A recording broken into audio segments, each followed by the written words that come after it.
بسم اللہ الرحمن الرحیم وقل رب زدنی علما۔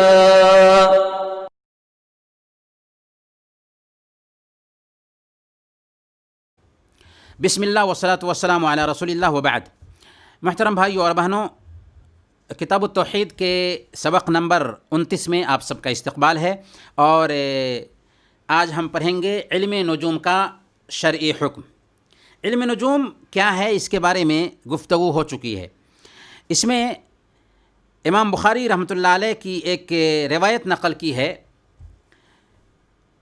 حضرت قتادہ رحمۃ اللہ علیہ بیان فرماتے ہیں کہ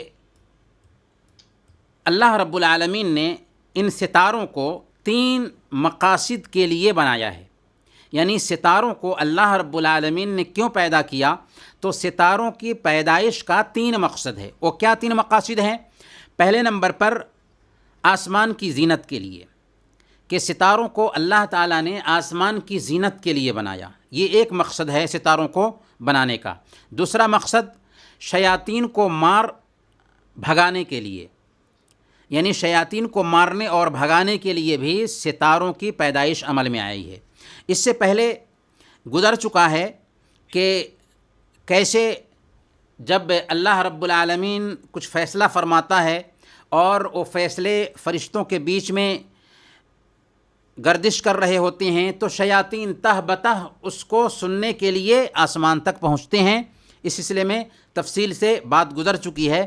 اسی ضمن میں حدیث میں ہم نے یہ بھی پڑھا تھا کہ اللہ رب العالمین ان شیاطین کو ستاروں سے مارتا ہے۔ تو گویا کہ ایک مقصد ستاروں کے پیدا کرنے کا یہ بھی ہے کہ اللہ تعالیٰ نے شیاطین کو مارنے اور بھگانے کے لیے ستاروں کو پیدا کیا ہے۔ اور تیسرا مقصد ہے سمندر اور خشکی میں راستہ معلوم کرنے کے لیے اللہ رب العالمین نے ستاروں کو پیدا کیا ہے، کہ سمندر اور خشکی کے راستے معلوم ہوتے ہیں اس سے۔ گویا کہ ستاروں کی پیدائش کا 3 مقصد ہوا: آسمان کی زینت کے لیے، شیاطین کو مارنے کے لیے، اور خشکی اور تری میں راستہ معلوم کرنے کے لیے۔ یہ 3 مقاصد ہیں۔ امام قتادہ رحمۃ اللہ علیہ فرماتے ہیں کہ جو آدمی ان 3 کے علاوہ کچھ اور سمجھتا ہے، یعنی ستاروں کے اندر کوئی اور چیز سمجھتا ہے، تو اس نے غلطی کی اور ہر بھلائی سے اپنا حصہ برباد کر لیا، اور اس نے ایسے کام کا تکلف کیا، ایسے کام میں اپنے آپ کو ڈالا جس کا اسے علم نہیں۔ گویا کہ ستاروں کی پیدائش کا یہی 3 مقصد ہے کہ اللہ تعالیٰ نے آسمان کی زینت کے لیے اسے بنایا، شیطان کو مارنے اور بھگانے کے لیے اسے بنایا، اور سمندر اور خشکی میں راستہ معلوم کرنے کے لیے اسے بنایا ہے۔ لہذا اس کے علاوہ کسی اور مقصد کے لیے یہ سمجھنا کہ ستارے بنائے گئے ہیں، یہ غلط ہے، اور تکلف کے کام میں اپنے آپ کو ڈالنا ہوگا۔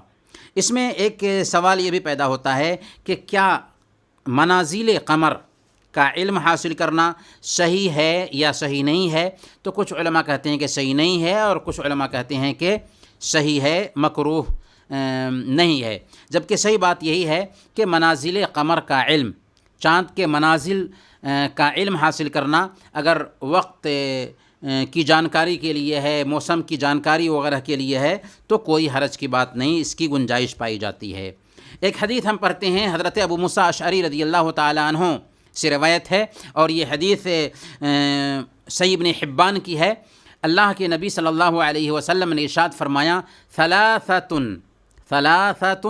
لا يدخلون الجنہ، 3 طرح کے لوگ ایسے ہیں جو جنت میں نہیں داخل ہوں گے۔ ثلاثۃ لا يدخلون الجنہ، 3 طرح کے لوگ ایسے ہیں جو جنت میں نہیں داخل ہوں گے۔ وہ کون کون سے لوگ ہیں؟ مدمن الخمر، سب سے پہلے نمبر پر شراب نوشی کا عادی، یعنی ایسا آدمی جو شراب پینے کا رسیہ ہے، شراب پینے کی عادت لگی ہوئی ہے اس کو۔ وقاطع الرحم، دوسرا آدمی قطع رحمی کرنے والا، رشتہ کو کاٹ کر زندگی گزارنے والا۔ اور تیسرا آدمی وہ مصدق بالسحر، اور ستاروں کو جادو کو سچا ماننے والا، وہ مصدق بالسحر یعنی جادو کی تصدیق کرنے والا. گویا کہ 3 لوگوں کے بارے میں کہا گیا کہ وہ جنت میں داخل ہی نہیں ہوں گے. کون کون؟ شراب نوشی کا عادی، قطع رحمی کرنے والا، رشتہ کو کاٹنے والا، اور جادو کو سچا ماننے والا. اب یہاں پر یہ سوال ہے کہ ہم نے اس سے پہلے پڑھا ہے کہ شرک کے علاوہ اللہ تعالیٰ جس گناہ کو بھی چاہے معاف کر دے گا، شرک کی معافی نہیں. تو اس حدیث میں جو بتایا گیا ہے کہ 3 طرح کے لوگ جنت میں داخل ہی نہیں ہوں گے، حالانکہ اللہ رب العالمین شرک کے علاوہ سارے گناہ کو معاف کر دے گا. تو اس کا کیا جواب ہے؟ تو اس کا ایک جواب یہ ہے کہ اس حدیث میں جو حکم بیان کیا گیا ہے کہ وہ جنت میں داخل ہی نہیں ہوں گے، یہ وعید کے طور پر بیان کیا ہے اللہ کے نبی صلی اللہ علیہ وسلم نے. اور وعید کی جو بات ہے اس کو وعید تک ہی رہنے دینا چاہیے، یعنی اس کی حکمت اللہ تعالیٰ ہی بہتر جانتا ہے، اور اس کا انجام کیا ہے اللہ کے حوالے رکھنا چاہیے. اور یہ ماننا چاہیے کہ اللہ کے نبی صلی اللہ علیہ وسلم نے وعید کے طور پر، ڈرانے کے طور پر یہ بات کہی ہے. اور دوسرا جواب اس کا یہ دیا جاتا ہے کہ جس آدمی نے ان کاموں کو حلال سمجھا، مثال کے طور پر شراب پینے کو اگر حلال سمجھا، رشتہ کاٹنے کو حلال سمجھا، جادو کی تصدیق کرنے کو حلال سمجھا، تب وہ جنت میں داخل نہیں ہوگا. اس بارے میں صحیح بات یہ ہے کہ واقعی شرک کے علاوہ سارے گناہ اللہ تعالیٰ چاہے گا تو معاف کر دے گا، اور شرک کے علاوہ کسی بھی گناہ پر ایک بندہ مرتا ہے تو اللہ تعالیٰ کی مرضی پر موقوف ہے، وہ جنت میں داخل ہو بھی سکتا ہے اور جہنم میں سزا بھی پا سکتا ہے. یہ چند باتیں تھیں علم نجوم کے تعلق سے. وصلی اللہ علی نبینا محمد وعلی آلہ وصحبہ اجمعین.